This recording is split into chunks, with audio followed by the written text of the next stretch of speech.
bienvenidos al programa Perfiles de la Justicia. En esta edición nos acompaña el juez titular del Juzgado Penal Unipersonal Supraprovincial especializado en delitos de corrupción de funcionarios de la Corte Superior de Justicia de Sullana, el doctor Rudy Ángel Espejo Velita, quien nos explicará la labor que realiza al frente de este órgano jurisdiccional. ¿Cómo está, doctor Espejo? Bienvenido a Perfiles de la Justicia. ¿Cómo estás, Evelyn? Muchas gracias por la invitación y estoy a su disposición en este momento. Para empezar con la entrevista, doctor, se dice que la etapa de juicio oral es la más importante dentro de un proceso penal. Es considerada la etapa primordial y esencial dentro de un juicio penal, dado de que con el nuevo modelo procesal penal se establece 3 etapas dentro del proceso penal. Uno que es la investigación preparatoria, otro la etapa intermedia y la última que es del juicio oral. Etapa esta donde se actúan pruebas y se determina al final de ellas la inocencia o culpabilidad de los que están sometidos al juicio. Coméntenos, doctor, ¿a qué proceso se aboca un juzgado unipersonal y como tal se emite sentencias? El juzgado unipersonal se aboca, según lo que dispone el artículo 28 del Código Procesal Penal, a conocimiento de aquellos delitos donde la pena mínima no sobrepase los 6 años de pena privativa de libertad. En el caso de corrupción de funcionarios, casi todos los delitos, la pena mínima no sobrepasa ese mínimo establecido en la norma y por lo tanto son de conocimiento de los juzgados unipersonales. Cuando ya la pena mínima sobrepasa los 6 años, ya es de conocimiento de un colegiado, que son nuestros pares, pero también son cinta blanca, pero que también ejercen la función como jueces de juicio oral, pero que ya no es unipersonal por un solo juez, sino por 3 magistrados. ¿Cuáles son los principios rectores del juicio oral? El principal principio que se está erigiendo actualmente es la oralidad. Otro de los principios que se erigen es, sabemos, la contradicción, el principio de inmediación y esencialmente el de publicidad, dado de que los juicios orales son públicos por su naturaleza. ¿Por qué se dice que el juicio oral está bajo la dirección del juzgador? No es que lo afirme cualquiera, sino el mismo Código Procesal Penal lo establece en forma taxativa en su artículo 363 del Código Procesal Penal, donde establece que el juez es el que dirige el juicio oral, es el que establece las reglas, establece la forma que se lleva adelante el juicio oral y su desarrollo conforme a derecho, ¿no? Y donde establece también las sanciones que puede disponer contra los que participan en el juicio oral ante anomalías que pueden surgir en ellas, conforme también lo prevé el artículo 364 del Código Procesal Penal. Doctor Espejo, muchas personas, inclusive medios de comunicación, confunden la prisión preventiva con la sentencia. ¿Cuál es la diferencia? La diferencia es categórica y abismal. La prisión preventiva, como su nombre mismo lo indica, viene a ser la privación de la libertad a un ser humano, pero que se realiza en una etapa primigenia, inicial, que se basa esencialmente a ciertos requisitos que establece el artículo 268 del Código Procesal Penal. Esta prisión preventiva debe reunir ciertos requisitos, que los hechos que se le están imputando o se le están sindicando a una persona tengan apariencia de delito, no que sean delito, que tengan apariencia de delito, que la pena a imponérsele al imputado no supere los 4 años y además el último requisito, que es el más esencial, es que el imputado pueda sustraerse a la acción de la justicia o entorpecer la actividad probatoria. Esa es la prisión preventiva y tiene una etapa de duración que puede ser de 9 meses, hablemos 24 meses, 18 meses o hasta 36 meses según la naturaleza de los procesos, a diferencia de la sentencia. La sentencia es la que determina en sí la responsabilidad o culpabilidad de una persona o inocencia de una persona. La sentencia puede ser con el carácter de efectiva, puede ser con el carácter de suspendida o inclusive con trabajos comunitarios o multa, como dispone también nuestro código. ¿Cuáles son las partes de un juicio oral de corrupción de funcionarios? La principal crítica es que se dice, que demoran mucho. Las partes del juicio oral. En las partes del juicio oral está conformada primero por que es el fiscal, que es quien está como titular de la acción penal, está encargado de formular la acusación y trata por todo medio de su rol principal es de buscar que se que se determine la responsabilidad del imputado.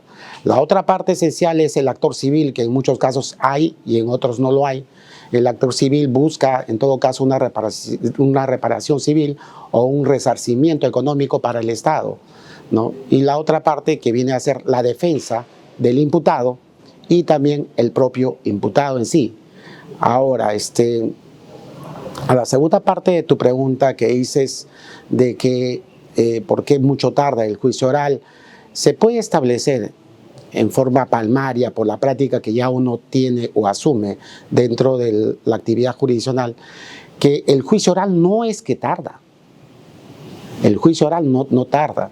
Tengamos presente, y eso quiero explicarlo en forma clara y precisa, de que conocido un hecho ilícito, el hecho ilícito inmediatamente se pone a conocimiento de la Fiscalía. La Fiscalía investiga, luego arma una investigación preparatoria y pone a conocimiento del juez de investigación preparatoria dicha investigación primigenia, donde se va a copiar pruebas para determinar si efectivamente la imputación que se le está haciendo a una persona es idónea o no es idónea. Y luego ya pasan recién a la etapa intermedia, donde viene el control de acusación y determinan en sí si es que hay posibilidades de que el fiscal acuse o no acuse, porque también puede retirar la acusación o, si no en su caso, solicitar el sobreseguimiento.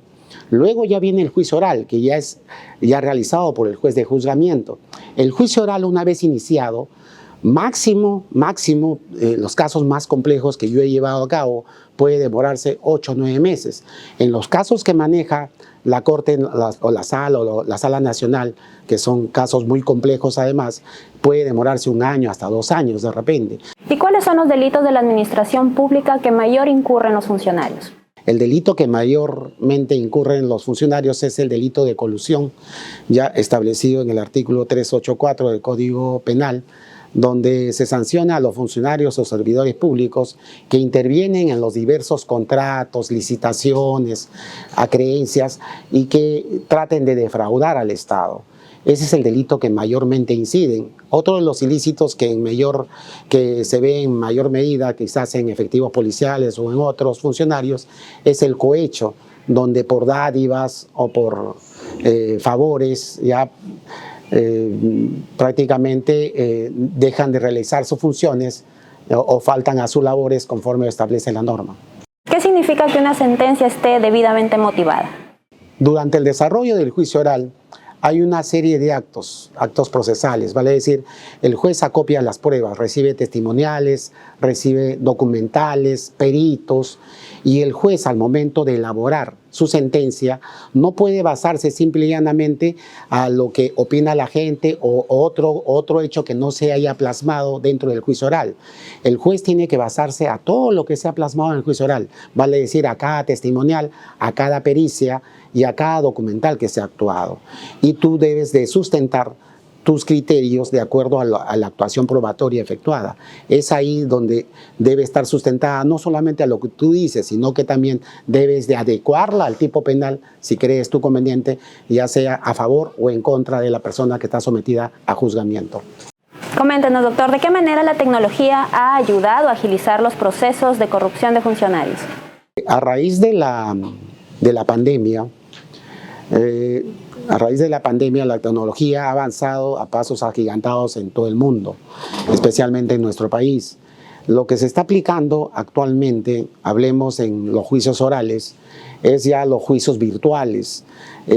Plasmariamente, te puedo señalar en forma concreta que los juicios orales prácticamente se instalan casi todos los juicios orales ahora que se convocan.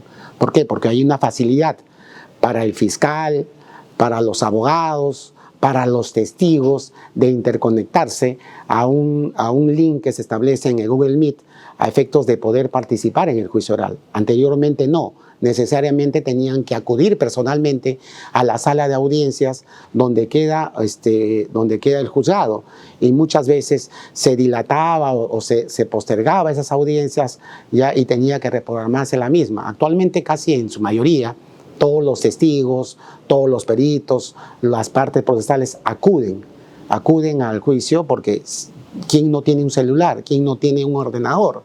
Es por ello que da la facilidad para realizar las audiencias y cumplir la función del juicio oral conforme lo establece la norma. En lo que va de su gestión en el Juzgado Especializado de Corrupción de Funcionarios, ¿cuántas sentencias ha emitido y de qué delitos? ¿Podría por favor indicarnos? Cantidad exacta no te puedo señalar porque sobrepasa sobremanera. Este año he llegado a más de 40 sentencias, ya en su gran mayoría condenatorias, en otras absolutorias, ya. Y lo que sí te puedo decir es de que cada sentencia o cada caso o cada proceso tiene su complejidad. No se trata de una sola imputación, se trata de múltiples imputaciones, y también la participación de los acusados no se trata de un solo acusado, se trata de muchos acusados, y además el bagaje probatorio, vale decir, los testigos no solamente son 2, 3, son 10, 15, 12, ¿ya? Y en su caso las documentales sobrepasan hasta 20, 30 documentales que tienes que actuar en forma prolija y analizarla cada una de ellas. Es por ello y que las sentencias de los juicios de corrupción a funcionarios o de los juzgados de corrupción de funcionarios se diferencian a los procesos comunes, donde tú ves que las sentencias sobrepasan las 60, 80 páginas, mientras que las sentencias de delitos comunes pueden serlo en menor medida, ¿no? Dada la envergadura y la importancia de los mismos.